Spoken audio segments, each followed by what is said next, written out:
Carlos Alcaraz recibe el primer golpe en Rotterdam. El tenista español sufrió un contratiempo a su llegada a Rotterdam, un torneo que le despreció en su día y al que renunció en los últimos años. No está teniendo suerte Carlos Alcaraz en su regreso al circuito ATP tras el Open de Australia, algo que tendrá lugar a partir de este lunes en el ATP 500 de Rotterdam. El sorteo del cuadro, pese a partir como primer cabeza de serie, no le ha beneficiado y debutará ante el rival que le eliminó de forma contundente en el pasado US Open, Botic van de Zandschulp, y que, además, juega como local. Pero es que si supera este escollo, presumiblemente en segunda ronda le tocaría uno de los tenistas más en forma en estos momentos, como es Félix Auger-Aliassime, que este domingo juega ante Alexander Kovacevic su segunda final del año en el Open Sud de France de Montpellier. Sin embargo, no han sido esos los únicos contratiempos que ha tenido que afrontar el tenista español, ya que, a priori, él es el gran favorito y debe ganarle a estos dos contendientes.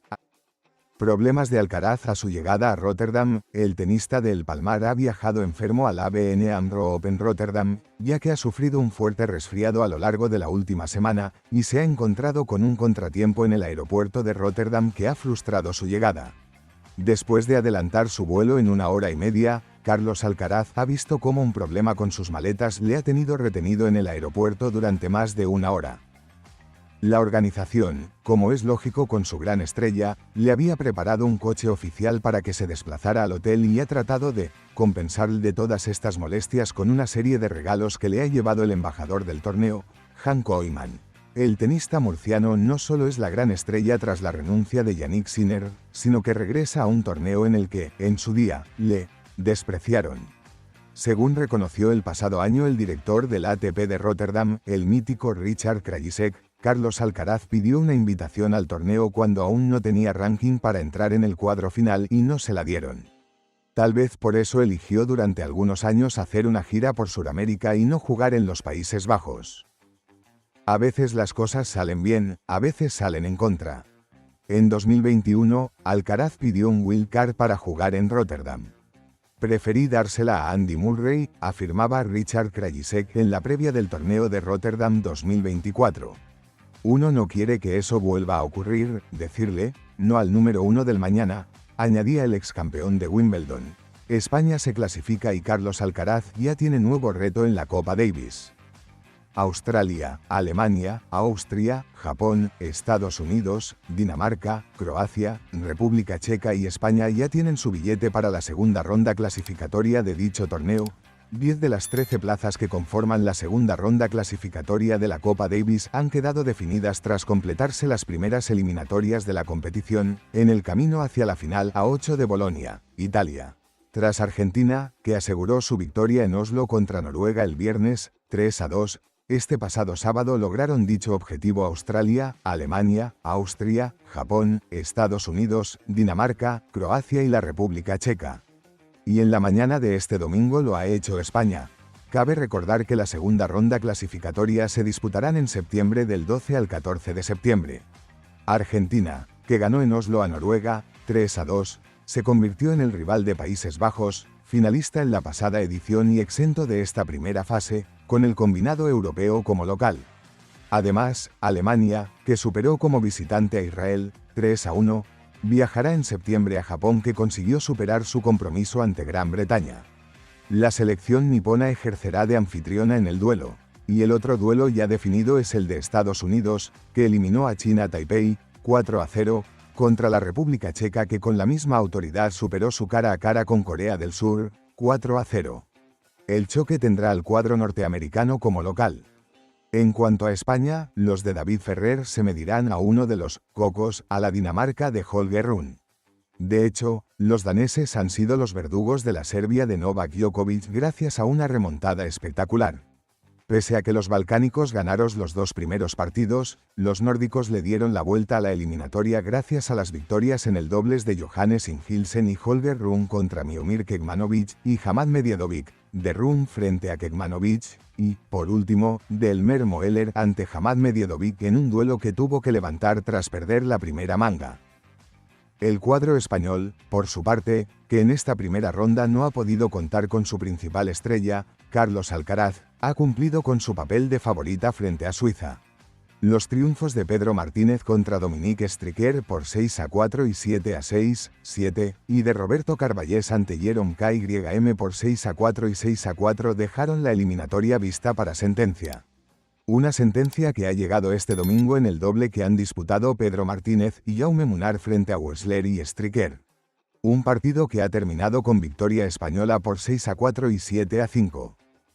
Mientras los ojos del tenis español apuntaban hacia Biel, donde España ha eliminado a Suiza y conseguido el billete a la última eliminatoria previa a las finales de la Davis, el circuito ATP miraba a Rotterdam. En la ciudad neerlandesa desembarca un Alcaraz que ejerce como cabeza de serie del torneo, y que, después de ejercitarse con Medvedev, ya conoce su rival en primera ronda. Un viejo conocido del público español, Botic van de Zandschulp, invitado por la organización a la raqueta 84 del mundo. El tenista neerlandés será recordado por ser el verdugo de Rafa Nadal en el último partido profesional del Balear. Es inimaginable, algo de lo que todavía no soy consciente, reconoció el neerlandés durante una entrevista con OK Diario tras vencer a Rafa en Málaga. Van de Zandschulp, un tallo de 1,91 metros de altura que podrá recordar como en un mismo año, 2024, ha ganado a Rafa en la Davis y a Alcaraz en el US Open, y ha competido en la primera y única final de Holanda en la Davis. No me esperaba esto. Ganarles ya fue un logro en sí mismo. Recuerdo que el de Carlos fue un partido loco en el que jugué muy bien y él no pudo hacerlo.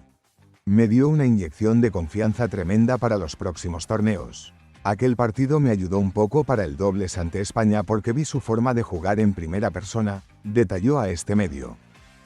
El camino de Alcaraz en Rotterdam será sinuoso, y es que si elimina al tenista neerlandés, en segunda ronda se enfrentaría contra Félix Auger-Aliassime, un especialista en indoor y que esta semana alcanzó la final en Montpellier. Tras ello se cruzaría en cuartos con Holger Rune y en unas hipotéticas semifinales con Rublev. Rotterdam es un torneo inédito para el murciano, que busca su primer título en indoor. Se le resiste todavía el hecho de levantar un trofeo cuando la pista está cubierta. Alcaraz se ha mostrado intratable en tierra batida e hierba, pero todavía debe mejorar sus prestaciones en pista rápida e indoor, precisamente la superficie hacia la que miran la mayoría de torneos del circuito y en la que reina Sinner, su rival por antonomasia. La victoria de Novak Djokovic sobre Carlos Alcaraz en los cuartos de final del Open de Australia 2025 provocó que se escribieran páginas y páginas sobre si el tenista serbio fingió su lesión, como había ocurrido otras veces, o si esta vez estaba tocado de verdad. El debate duró 2 días, hasta que llegaron las semifinales y tuvo que abandonar tras perder el primer set ante Alexander Zverev. No le estaba lesionado y dejó hasta entrever su retirada. Es posible que este haya sido mi último Open de Australia, esa posibilidad existe. Si estoy físicamente bien y con ganas, no hay razón para pensar que no volveré aquí, pero no puedo hablar de mi calendario de 2026. De momento, lo único que puedo hacer es darle las gracias a Andy Murray por haber venido aquí, comentó el serbio en la rueda de prensa posterior al encuentro. Estas palabras cayeron como una bomba en Melbourne. El rey de Australia se había marchado abucheado de manera incomprensible y no podía garantizar estar en la siguiente edición, cuando tendrá 38 años. De hecho, a corto plazo ni siquiera se sabe cuáles son los próximos pasos de Djokovic. Se está recuperando de la lesión de tendón de la corva que sufrió ante Carlos Alcaraz y lo único que ya es seguro es que no estará con Serbia en la eliminatoria de Copa Davis que se disputará este fin de semana. Además, por primera vez, no le mostró su lesión para callar a quienes dudaban. Aquí dejo esto para los expertos en lesiones deportivas.